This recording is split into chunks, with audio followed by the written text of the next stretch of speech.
درود شریف پڑھ لیجیے۔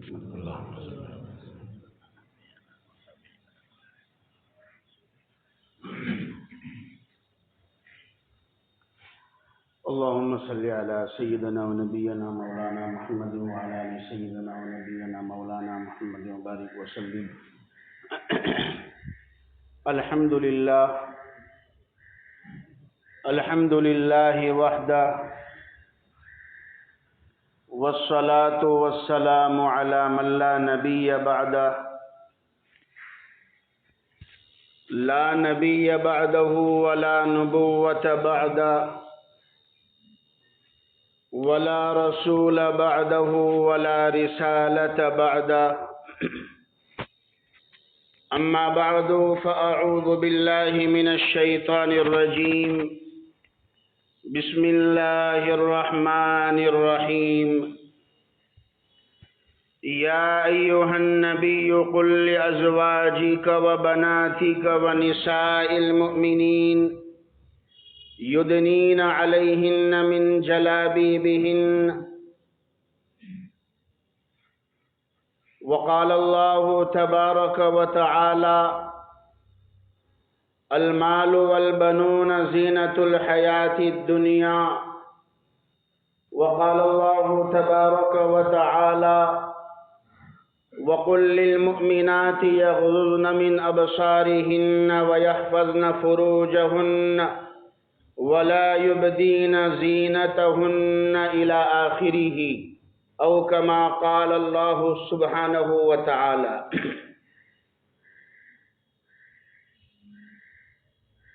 معزز بزرگ اور بھائیوں،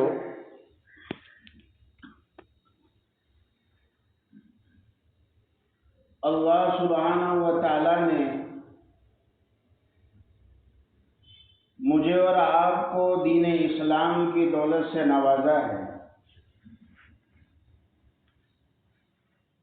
دین اسلام یہ دین فطرت ہے، اور دین اسلام کی تعلیمات میں عفت، پاک دامنی ہے۔ دین اسلام دنیا کے انسانوں کو باحیا اور شرم سے رہنے کی تعلیم دیتا ہے۔ اسی تعلیم کے ذریعے سے ایک انسان اور جانور کے درمیان میں فرق ہوتا ہے۔ انسان اور جانور کے درمیان میں فرق اسی تعلیمات کے ذریعے سے ہے۔ اگر تعلیمات اسلام ہٹا دی جائے یا تعلیمات اسلام سے انسان روک دیا جائے تو پھر نتیجہ یہ ہوگا کہ انسان اور جانور میں کوئی فرق نہیں باقی رہے گا۔ جہاں چاہے گا وہ منہ مارے گا، جو چاہے گا کھائے گا، بے لگام جانور کی طرح، بے لگام چوپایوں کی طرح ہو جائے گا۔ اگرچہ انسانوں کے گلوں میں جانوروں کی طرح پٹے نظر نہیں آتے، مگر اللہ سبحانہ و تعالی نے اور خالق کائنات، آسمان اور زمین کے بنانے والے نے تمام انسانوں پر اپنے حکم کا ایسا پٹا رکھا ہے جو بظاہر نظر تو نہیں آتا، لیکن انسان اس اللہ کے حکم سے آگے اور پیچھے نہیں ہو سکتا، عدول نہیں کر سکتا۔ قرآن کریم نے صاف بیان فرمایا، سورہ رحمان 12 ہم سنتے ہیں: یا معشر الجن والانس ان استطعتم ان تنفذوا من اقطار السماوات والارض فانفذوا۔ اے انسان اور جنات کی جماعت،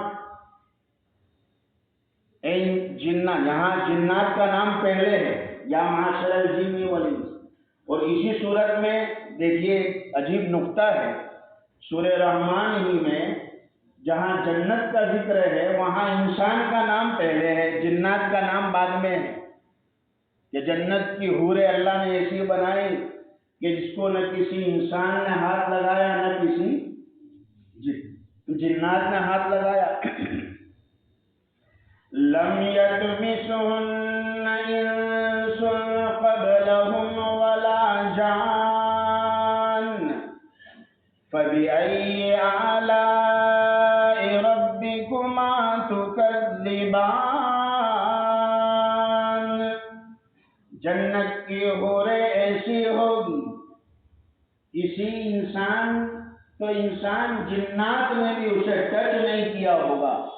جنتی کے کو ملنے سے پہلے کسی نے ہاتھ بھی نہیں لگایا ہوگا.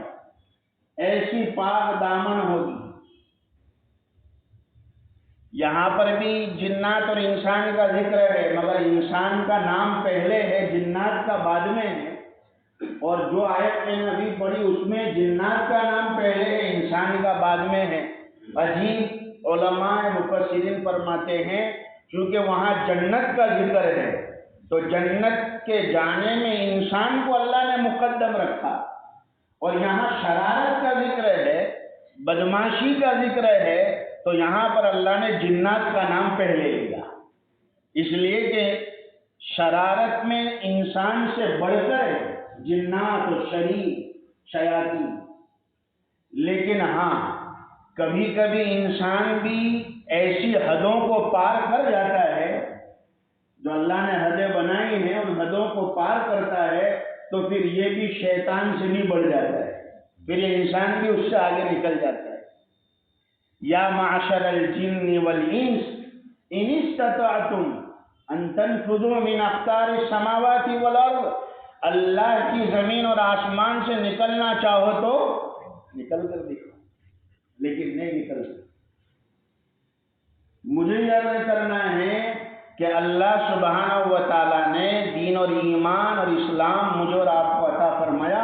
یہ اللہ نے اس سے ہم سب کو آراستہ کیا ہے، مزین کیا ہے. جیسے دلہے کو سنوارتے ہیں دین اسلام کے ذریعے اللہ نے ایمان والے کو سنوارا. بات آگے چلی جائے گی. مجھے عرض یہ کرنا ہے کہ تعلیمات اسلام میں ایک تعلیم ہے بڑی پیاری تعلیم. وہ تعلیم ایسی ہے جس سے اللہ تعالی سماج کو پاک رکھنا چاہتے ہیں، نسلوں کو پاک دامن رکھنا چاہتے ہیں، خاندانوں کو پاک دامن رکھنا چاہتے ہیں، عفت اللہ چاہتے ہیں. تو اس لیے اللہ کے قانون میں، اسلام کے قانون میں ایک قانون ہے کہ عورت کو پردہ کرنا چاہیے. عورت پر اللہ نے پردے کا حکم دیا. دیکھیے مرد اور عورت یہ اللہ نے بنائے. کوئی آدمی اپنے پیدا ہونے سے پہلے یا ماں باپ اپنے بچے کے دنیا میں آنے سے پہلے ہزار کوشش کر لے، لیکن اللہ تعالیٰ جسے مرد بناتے ہیں وہ مرد بنتا ہے، جسے عورت بناتے ہیں وہ عورت بنتا ہے. اللہ بناتے ہیں، آسمان سے فیصلے ہوتے ہیں. ہاں ایک ماں کا پیٹ، ایک ہی ماں، لیکن اس سے لڑکا بھی پیدا ہوا، اللہ نے چاہا تو لڑکی بھی پیدا ہوتی. یہب لمن یشاء اناثا ویہب لمن یشاء ذکر او یزوجہم ذکرانا و اناثا. جسے چاہتے صرف لڑکیاں دیتے، جسے چاہتے صرف لڑکے، اور جسے چاہتے لڑکے لڑکیاں دونوں دیتے. اور دونوں پیدا کر کے اللہ نے فرق بھی رکھے مرد و عورت کے اندر. ان کی طبیعتوں میں فرق ہے، ان کی ساخت میں فرق ہے، ان کے سوچنے بچار میں فرق ہے، جذبات میں فرق ہے، مرد و عورت کے احکامات میں فرق ہے. اللہ نے بنایا تو اللہ نے مرد کے لیے مرد کے احکامات، عورت کے لیے عورت کے، اور اس میں حکم ہے پردہ. یہ اللہ کا حکم ہے. جس نے عورت کو عورت بنایا اس کے لیے آسمانی حکم ہے کہ یہ عورت اپنے آپ کو پردے میں رکھے. ابا آدم علیہ السلام سے لے کر سب سے پہلے پیغمبر اور سب سے پہلے انسان ابا آدم علیہ السلام، وہاں سے لے کر جناب نبی کریم صلی اللہ علیہ وسلم تک، یعنی سب سے آخری پیغمبر تک، کسی بھی نبی کے زمانے میں یا کسی بھی نبی کی تعلیمات میں اس چیز کو ناپسند ہی سمجھا گیا ہے کہ ایک پرایا مرد اور پرائی عورت بغیر پردے کے آپس میں ملے، بے پردہ ہو کر، بے حجاب ہو کر مرد اور عورت آپس میں اختلاط کرے یا ملے۔ فرمایا کسی بھی نبی کی شریعت میں اس چیز کو پسند نہیں کیا۔ یہ تو آج کل کے ترقی یافتہ زمانے کے لوگ ہیں جو یہ سمجھتے ہیں کہ عورت کو جتنا بازار میں نکالا جائے اتنی ہماری ترقی ہے، لیکن یہ نہیں سوچتے کہ یہ ترقی کون سی ہے، جو اللہ اس کے رسول کو پسند ہے یا اللہ اس کے رسول کو ناپسند ہے۔ یہ کون سی ترقی ہے؟ یہ شیطان کی ترقی ہے یا رحمان کی ترقی کی؟ جو مسلمان ترقی فرنگی بن کر، میرے خیال سے علامہ اقبال کا شعر ہے، کی جو مسلمان ترقی فرنگی بن کر، تو یہ فرنگی کی ترقی ہے، مسلمان کی نہیں۔ اور مسلمان کی فقط ہو سکتی ہے دین سے آبادی، فقط دین سے آبادی ہو سکتی۔ کیا حکم ہے پردے کے، اس کی کیا حکمت ہے، بہت ساری تفصیل ہے، اب تو وقت بھی نہیں ہے۔ ایک بات، سب سے پہلا شریعت کا، اسلام کا قانون ہے عورت ذات کے لیے کہ عورت اول مرحلے میں اپنے آپ کو اپنے گھر کے اندر بٹھا کر رکھے۔ سب سے پہلا حکم، بیزک، بالکل بنیادی بات، قرآن نے کہہ دیا وَقَرْنَ فِي بُيُوتِكُنَّ، اے عورتوں کی جماعت، تم اپنے آپ کو اپنے گھروں میں قرار سے رہو، قرار پکڑو، اپنے گھروں میں رکھو، اپنے آپ کو اپنے گھروں میں ہی رکھو۔ اور حدیث پاک جناب نبی کریم صلی اللہ علیہ وسلم کا ارشاد ہے کہ تمام عورتوں میں، وہ حدیث الگ ہے، ایک موقع پر آقا نے فرمایا ایک عورت کی پوری لائف میں، پوری زندگی میں سب سے زیادہ وہ اللہ کو محبوب اور قریب اللہ سے تب ہوتی ہے جب، آقا نے فرمایا، جب کہ عورت اپنے گھر کے اندر والے حصے میں ہوتی ہے۔ جس وقت خاتون اپنے گھر کے اندر بیٹھی ہے، آقا فرماتے ہیں اس کی لائف کا وہ حصہ جس کو اپنے آج کل کیا کہتے ہیں، بھائی تمہاری عورت کیا کرتی ہے، یعنی کیا ان کا پیشہ کیا ہے، تو ہم بہت دبے الفاظ میں کہتے ہیں وہ ہاؤس وائف ہے۔ کیا کہتے ہیں، مطلب بہت کم سمجھتے، کچھ کرتی نہیں، گھر میں ہے۔ میرے آقا فرماتے ہیں عورت کی پوری لائف اور پوری زندگی میں وہ جتنا ٹائم اپنے گھر میں رہی ہے، فرمایا وہ اللہ سے اتنے ٹائم سب سے زیادہ قریب رہی ہے۔ اللہ اس سے قریب ہے اور وہ اللہ سے قریب ہے۔ حضرت اسماء بنت یزید ایک صحابی عورت ہے، رحمت عالم صلی اللہ علیہ وسلم کی خدمت میں آئی اور آ کر بڑا پیارا سوال کیا۔ فرمایا کہ اللہ کے حبیب، آپ تو تمام انسان، جنات، سب کے لیے نبی بنا کر بھیجے گئے، مرد اور عورت کے بھی نبی بنا کر بھیجے گئے، تو ہم بھی آپ کی امت میں ہیں، اور مدینہ کی عورتوں نے مجھے اپنا جو ہے سب کی طرف سے وکیل بنا کر آپ کے پاس بھیجا ہے کہ حضور سے معلوم کر کے آئے کہ ہم بھی آپ کی امت ہے، تو ہم دین اور ایمان میں اور ثواب میں بہت سے موقع پر مردوں سے پیچھے رہ جاتے ہیں۔ مشہور واقعہ ہے، فضائل اعمال میں بھی لکھا ہے۔ فرمایا مرد لوگ جو ہے جنازے کی نماز پڑھتے ہیں، قبرستان جاتے ہیں اور اس کے مستقل ثواب ہے، عید کی نماز پڑھتے ہیں، جہاد میں جاتے ہیں، ہم عورت ہونے کی وجہ سے ان ثواب سے محروم رہ جاتی ہے۔ تو میرے اور آپ کے آقا نے صحابہ جو موجود تھے، باپردہ کی، پردے کی حالت میں آئی تھی، حضور نے ان کے سوال کو سن کر موجود صحابہ سے فرمایا کہ کیا تم نے اس سے زیادہ سمجھدار عورت کوئی دیکھی ہے؟ اس اس کا سوال کتنا پیارا ہے کہ آپ سب کے نبی مرد عورت کے، پھر مرد ہی ثواب میں ہم سے آگے بڑھ جاتے ہیں، اور ہم جو ہے بہت سے کام جو مرد کرتے ہیں ہم نہیں کر سکتے، تو پھر ہمیں وہ ثواب کیسے ملے گا؟ میرے اور آپ کے آقا صلی اللہ علیہ وسلم نے ارشاد فرمایا کہ عورت اپنے گھر میں رہے اور اپنے گھر میں رہ کر اپنے آپ کی حفاظت کرے، فرمایا اللہ سبحانہ و تعالی وہ اجر و ثواب جو مردوں کو عمل کرنے کے بعد عطا فرماتے ہیں، اللہ تعالیٰ ان پردے کی برکت سے ان عورتوں کو وہ ثواب گھر بیٹھے ہی عطا فرما دیں گے، گھر بیٹھے ہی ثواب مل جائے گا۔ کتنا پیارا، کتنا آسان طریقہ اور دین ہے، لیکن شرط یہ ہے پردے میں رہے، اپنے گھروں میں رہے اور اللہ کا حکم سمجھ کر رہے۔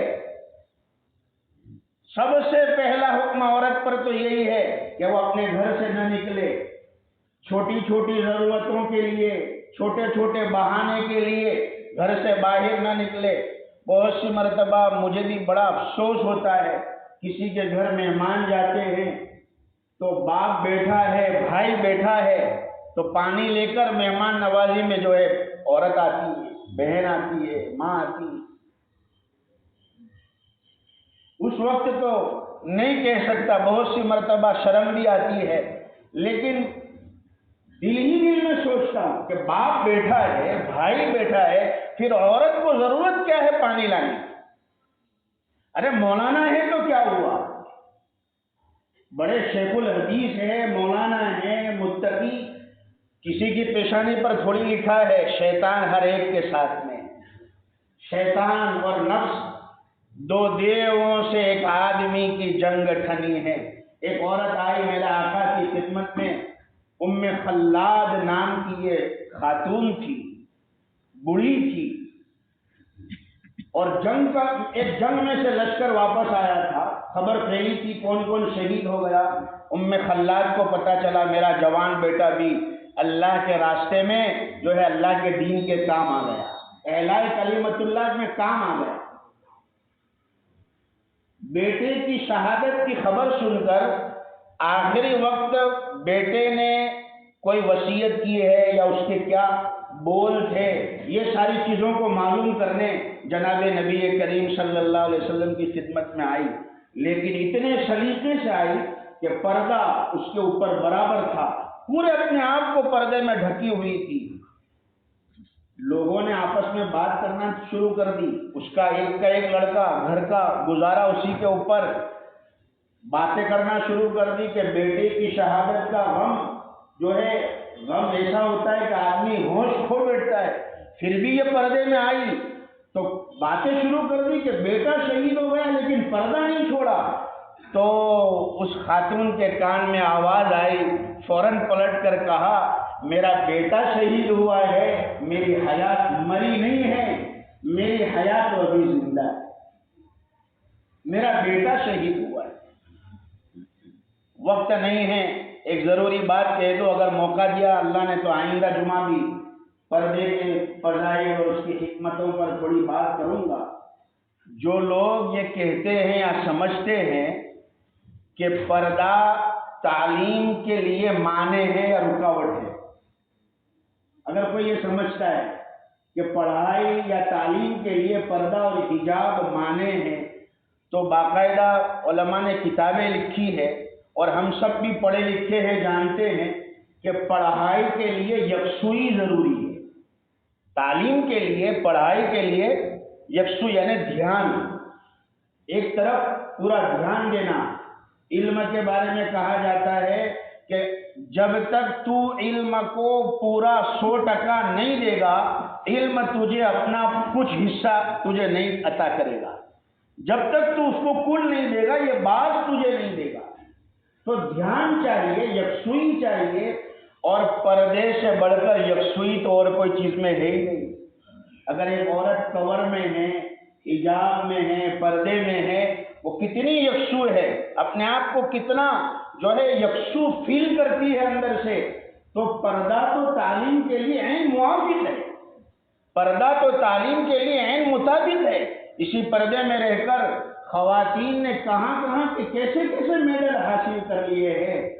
اور یہ بھی تو آپ دیکھیں کہ ایک اللہ کی بندی ایک اللہ کی بندی جس کو زمانے نے شیرنی کا خطاب دیا. ہماری لڑکیاں ہزاروں جتن کر لیے ٹک ٹاک پہ، وہ جو ہے کیا کہتے ہیں اسے کہ فیمس نہیں ہوئی اتنی. ہزاروں جتن کرنے کے بعد اللہ نے ایک نعرے تکبیر کی برکت سے کیسے اسے فیمس کر دیا. اور یہ نہیں کہ کوئی یہ سنی سنائی، باقاعدہ ریکارڈ ہے. ہزاروں کتے پیچھے پڑے، اور جب ایک ایمانی خاتون باحیا باشرم عورت جب اپنے آپ کو ایمان اور شریعت کے پردے میں رکھتی ہے، اللہ اسے کیسا جذبہ اور جوش عطا فرماتا ہے. آج ضرورت ہے میرے بھائی اور بزرگوں، یہ بیان نہیں ہے، ایک تاثرات ہے، ایک جذبات ہے. اگر ہماری بیٹیاں اللہ نے ہمیں دی ہے، اگر اللہ نے صاحب اولاد بنایا ہے، آج ہمارے لیے یہ واقعہ بہت بڑا درس عبرت ہے، بہت بڑا. جن جن جگہوں پر ہمارے لیے آزادی ہے، آج بھی اگر ہم نے اس آزادی کا نفع اور فائدہ نہیں اٹھایا تو میرے بھائیوں اور بزرگوں بہت قریب ہے وہ دن، دور نہیں ہے کہ پھر ہمارے لیے، ہماری نوجوان نسلوں کے لیے دین ایمان پر ثابت رہنا مشکل ہو جائے گا. آج ہم شادیوں میں جاتے، کون ہمیں روک سکتا ہے کہ ہماری عورتیں، ہماری بیویاں، ہماری بیٹی پردے میں جائے. آج اپنے اسلام کو ظاہر کرنے کی ضرورت ہے. مردوں کو بھی چہرے پر سنت رسول ہو، سر پر ٹوپی ہو، بازار میں ہو تو پتہ چلے یہ مسلمان ہیں. ارے زیادہ سے زیادہ کیا ہوگا، زیادہ سے زیادہ کیا ہوگا جب فرعون کے 70,000 جادوگروں کو فرعون نے جب ہارتا دیکھا اور اس نے حضرت موسیٰ علیہ السلام پر کلمہ پڑھ لیا، ایمان لے آئے، تو فرعون نے دھمکی دی کہ میں تمہیں مروا دوں گا، کٹوا دوں گا. تو فرعون کے جادوگروں نے کہا کہ تو یہی کر سکتا ہے، اس سے زیادہ کچھ نہیں کر سکتا. ہمارا ڈیسٹینیشن موت نہیں ہے، یہ ہمارا آخری اور لاسٹ سٹاپ نہیں ہے. ہماری زندگی جنت تک ہے، اور ایمان والے کی زندگی ہے کہ موت کے بعد اصل جو زندگی آنے والی ہے ایمان اور اعمال صالحہ پر جو اللہ نوازنے والے ہیں، وہ اصل تو آنکھیں بند ہونے کے بعد ہے، موت کے بعد کی زندگی. اس لیے یہ جتنے نوجوان ہیں میرے بھائی، اور ویڈیو ریکارڈنگ کے ذریعے سے یا آڈیو کے ذریعے سے جو سن رہے ہیں، ہماری اس آواز کو پہنچائے. باقاعدہ پورے ملک میں آج اسی بات پر کہ ہم اپنی عورتوں کے اندر پردے کو زندہ کریں، اور انشاءاللہ تعریف تو وہ ہے جو غیر کرے. آج بہت سارے غیر مسلم مرد بھی عورتیں بھی وہ خود اس بات کو سمجھ رہے ہیں، ایکسیپٹ کر رہے ہیں کہ پردہ عورت کے لیے خوبصورتی ہے، زینت ہے، اس کی حفاظت ہے. یہ میرے اور آپ کے خدا کا آسمانی قانون ہے. ہماری بیٹیوں پر کچھ نہ ہو، اگر میں بڑے ٹھنڈے لہجے سے کہتا ہوں، کچھ نہ ہو سکے کم از کم اسکارف تو پہنائے، رومالی تو پہنائے. اپنی بیٹیوں کو ایک باقاعدہ منظم پلاننگ سے ہماری نسلوں سے پردے کو ختم کرنے کی کوشش کی جا رہی ہے.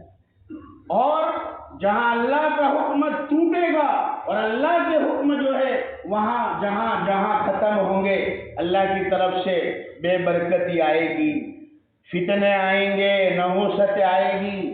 ہاں یاد رکھے، ہماری حفاظت دین و اسلام کے دائرے میں رہ کر ہے، دین و اسلام کے ساتھ رہ کر ہے. پوری دنیا بے وفا ہے، اگر با وفا ہے اللہ کا دین، با وفا ہے اللہ کا کلام، با وفا ہے. جب میت کو قبر میں اتارا جائے گا اور وہ جب دیکھے گا تو نہ اسے اپنا بھائی نظر آئے گا، نہ بہن نظر آئے گی. ہمیشہ ساتھ سونے والی بیوی آدھا گھنٹہ قبر میں سونے کے لیے تیار نہیں ہوگی. کس سماج کے اس میں پڑے ہیں؟ اگر اب اپنی بیوی کو یا بچی کو پردے کا حکم کروں گا تو سماج کیا کہے گا؟ سماج کی فکر ہے۔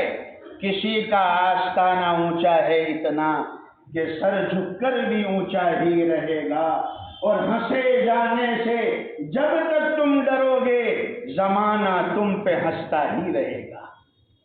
پردے کو زندہ کرے، نوجوان داڑھیوں کو، ٹوپیوں کو زندہ کرے۔ اللہ تعالیٰ وہ دن لائے گا انشاءاللہ کہ دنیا کی چند لوگ ہیں اور ان کے پیچھے ان کے مقاصد ہے، انشاءاللہ العزیز پوری اس ملک کے تمام انسان اس کے موافق ہوں گے انشاءاللہ، اور تعریف کی جائے گی، اور اللہ کی ذات سے قوی امید ہے کہ اللہ تعالیٰ وہ دن بہت جلد ہمیں دکھائے گا۔ اللہ تعالیٰ ہمیں اس کے احکامات پر مکمل چلنے کی توفیق عطا فرمائے، اسلام میں پورے داخل ہونے کی اللہ ہمیں توفیق عطا فرمائے۔ یہ گزارشات ہے، جتنا ہم کر سکتے ہیں اتنا تو ہم کریں، اگر اتنا بھی ہم نہیں کر سکتے تو پھر ہماری نسلوں کے لیے، ہمارے اولادوں کے لیے بڑی خطرے کی گھنٹی ہے۔ اللہ تعالیٰ ہمیں ہماری تمام بہنوں کی حفاظت فرمائے، اور جو لوگ اس کے پیچھے جو ہے محنت کر رہے ہیں، یعنی مثبت محنت، ایک اچھی محنت، اللہ تعالیٰ ان کی محنتوں کو قبول فرمائے اور دائرے میں بہترین بدلہ عطا فرمائے۔ ہمارے مسجد کے خاص مصلی جناب ڈاکٹر تمام صاحب جو اللہ کی رحمت میں چلے گئے کچھ دنوں پہلے، ان کے لیے خاص دعا فرمائیں۔ اللہ تعالیٰ مرحوم ڈاکٹر تمام صاحب کی مکمل مغفرت فرمائیں، درجات کو بلند فرمائیں۔ بہت سے ساتھیوں نے دعا کے لیے کہا ہے، اللہ تمام بیماروں کو شفا عطا فرمائیں۔ ہمارے مدرسے کے ایک استاد، ان کے ماموں جان کا ابھی آپریشن ہے، تو ان کے لیے بھی خاص دعا فرمائیں، اللہ تعالیٰ ان کو مکمل شفا عطا فرمائیں، اور تمام بیماروں کو اللہ عافیت کے ساتھ میں ہاسپٹل سے گھر لے آئے۔ چندے کے سلسلے میں بنگال سے اور جو ہے بہار سے علماء چندے کے لیے تشریف لائے ہیں، بعض مدرسوں کے لیے ہے اور ایک مسجد کے لیے بھی ہے۔ مسجد کے لیے اللہ رقم سے تعاون فرمائیں، اور مدرسوں کے لیے زکوٰۃ صدقہ سے تعاون فرمائیں۔ جزاکم اللہ خیر داریں۔ جن حضرات کی سنتیں باقی سنتیں پڑھیں۔